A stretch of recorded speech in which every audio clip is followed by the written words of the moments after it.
พี่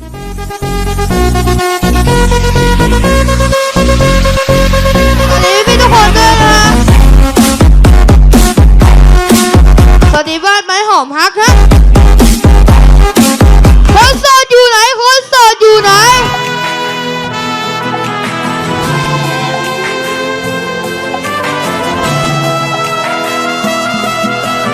จะอู้จะอี้จะปี้กับเจ้านะ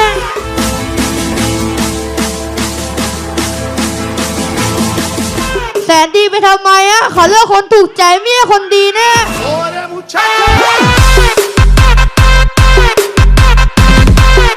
สักฟ้าต้องขยี้นะอยู่กับพี่ต้องขยำนะ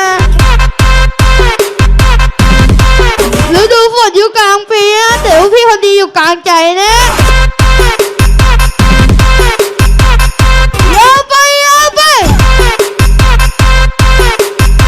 ทำมือเป็นคนแปลกหน้า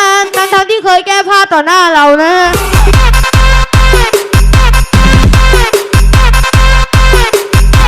พี่ผู้ชายอะขอเบิร์นทำเป็นเมอนะจะขอเบิร์นทำเป็นยิ้มหวานนะ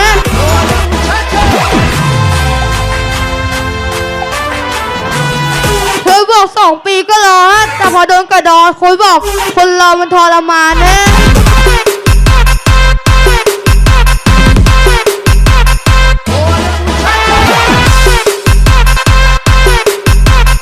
ลุกขึ้นมา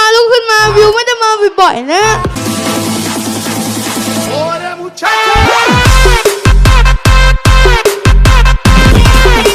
จะบอกพี่เสื้อลายข้างหน้าบ้านผมไปทางลูกหลังนะแต่เชื่ออีกสักวันจะไปทางเดินของลูกเรานะ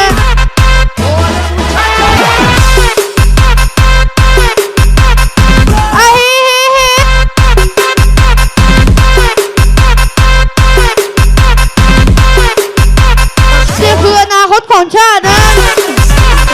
ถ้าไม่มีอะไรผิดพลาดนะพี่นั่นแหละอนาคตของหนูนะ